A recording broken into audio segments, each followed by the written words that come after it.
जय बाबा की।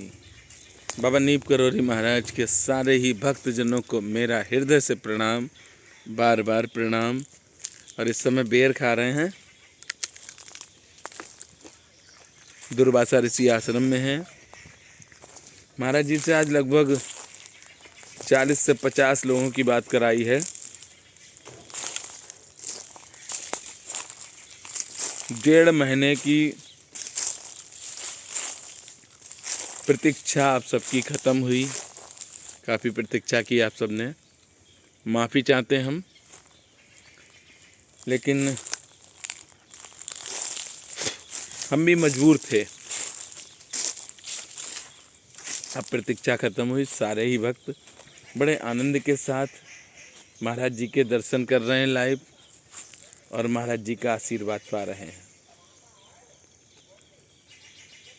आज भक्तों से बात की तो एक भक्त बहुत अच्छे लगे, बांदा के हैं, नाम नहीं लेंगे।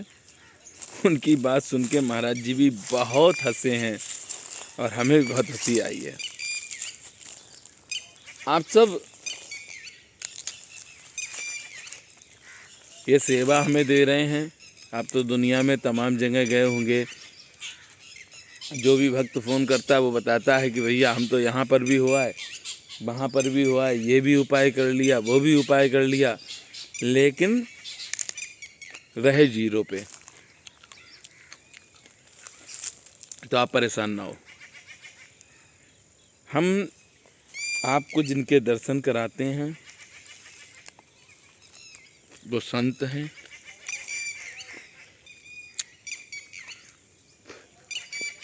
मैंने कई बार आपसे कहा है, संत वो जो शांत हों, संत वो जो आपके दुखों का नाश कर दें, संत वो जो आपके अवगुणों को दूर करें, संत वो जो वैभव से दूर हों, संत वो जो नेतागिरी से दूर हों।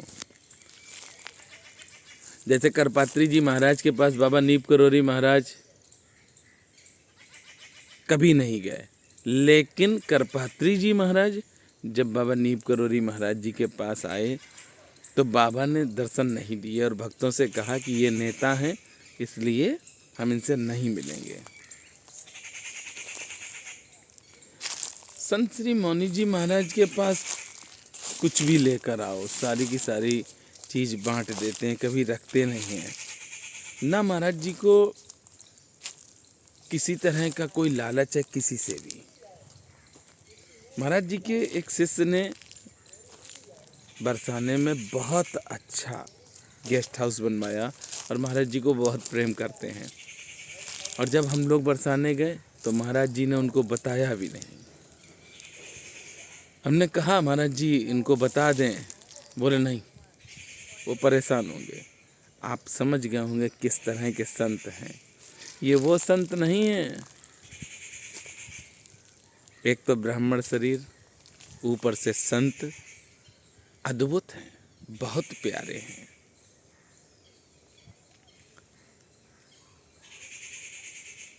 जब भक्त बात करते हैं, जिन्होंने भी लाइव दर्शन किए हैं महाराज जी के, वह स्वयं जानते हैं कि महाराज जी कैसे हैं। और महाराज जी के अगर दर्शन हो गए हैं तो आप ये तो मानो कि आपके कुछ ना कुछ तो पुण्य बढ़े ही हैं। महाराज जी के आशीर्वाद से तत्काल प्रभाव भी लोगों के कार्य सिद्ध हुए हैं। आपके भी होंगे, पर आपको मैं फिर आपसे निवेदन करता हूँ, आपको भी कुछ करना है और वो करो। आज महाराज जी से बात हुई, कई टॉपिकों पे महाराज जी से बात होती रहती है। तो हमने महाराज जी से कहा कि महाराज जी आज तो एक फ़ैशन चली है, और वो फैशन ये है कि पति अपनी पत्नी को छोड़कर पराई स्त्री के चक्कर में पड़ा है और अपने घर का सत्यानाश कर रहा है। तो महाराज जी ने सहमति जताई और महाराज जी ने लिखा स्वयं कि 100 में से 70% आज ये हो रहा है। मेरा हाथ जोड़कर निवेदन है पुरुषों से कि आप जो इधर उधर भटक रहे हो ना, आप अपने परिवार का नाश कर रहे हो। वैसे भी चरित्रहीन हो ना, तो आपको कभी भगवान भी नहीं मिलेंगे और ना आप कभी सुखी रहेंगे। हमने कई वीडियो में कहा, जितने भी गंदे कार्य हैं सारे कर लो, उनका पश्चाताप है, पर यह कार्य एक ऐसा है, इसका पश्चाताप भी नहीं है। चरित्रहीन तो किसी भी सूरत में भगवान को प्रिय हो ही नहीं सकता है।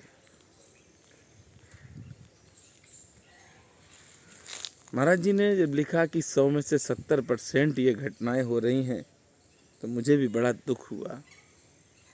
क्यों आप लोग शादी विवाह करते हैं? क्यों किसी बेटी की जीवन बर्बाद करते हो? आप जो अपने घर पर पत्नी लाए हो, क्या आपने अपनी पत्नी की इच्छाएं पूरी की? उसकी भी एक तमन्ना है कि हम विवाह होकर घर आए हैं, अब हम अपने मायके जाएंगे तो गाड़ी से जाएं, खूब सारा सामान लेकर जाएं, सबको दें, सहेलियों को बांटें, अपने भैया बहन के लिए लेकर जाएं। उस चीज़ की तो पूर्ति कर नहीं पा रहे और मारे मारे घूम रहे हो। पशु से भी गए बीते ऐसे मनुष्य होते हैं। हमने महाराज जी से कहा, इसका कोई रास्ता? बोले नहीं है, इसी को तो कलयुग कहते हैं। हाँ, महाराज जी ने एक बहुत अच्छी बात बताई है। महाराज जी ने कहा है, जो भगवान की शरण में रहेगा उस पे कलयुग का असर नहीं पड़ेगा। अब भगवान की शरण में हो गए आप, तब तो नहीं पड़ेगा। आजकल तो एक ही चीज़ समझ में आती है कि 10 दिन इस भगवान के चक्कर लगाए, 10 दिन में कुछ काम नहीं हुआ, उन्होंने बेकार है, 10 दिन बाद दूसरे भगवान के पास पहुंच गए। ऐसे करके रोज बदलते रहते, जैसे कपड़े गंदे हो जाते हैं और दूसरी शर्ट दूसरी पैंट पहन लेते हैं। ऐसे ही मंदिरों को बना दिया, ऐसे ही संतों को आपने बना दिया। इस जो जन्म मिला है ना, मनुष्य जन्म, इसमें भी अगर आपने अपने पाप खत्म ना कर पाए तो फिर करोगे किसमें?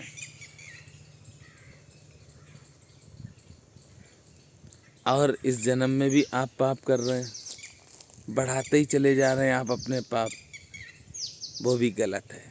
इसलिए प्रयास करो कि आप ऐसे कर्म करें जिससे परिवार सुखी रहे। अरे आपकी एक गलती के कारण आपके घर के बच्चे डिस्टर्ब हो जाते हैं।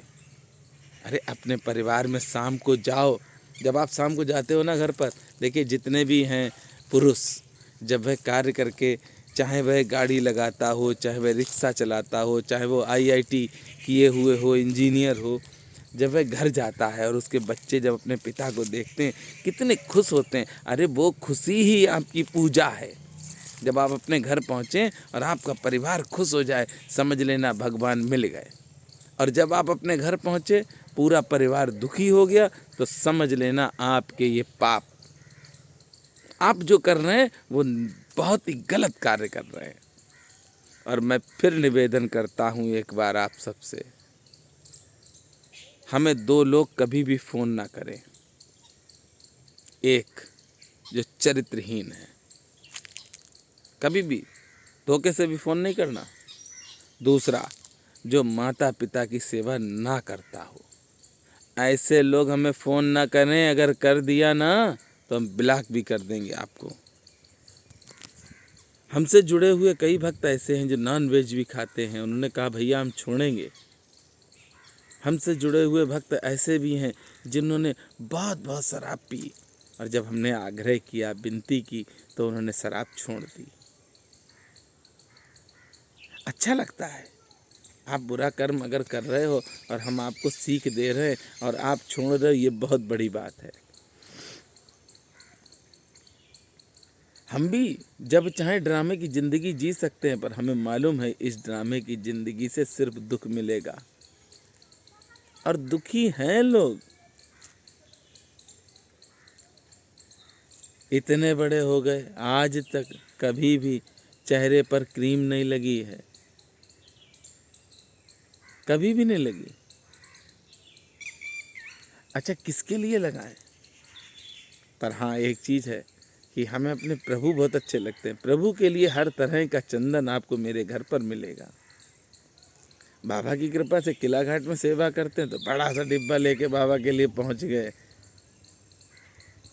भगवान के लिए आप सोचो तो प्रभु आपके लिए सोचेंगे।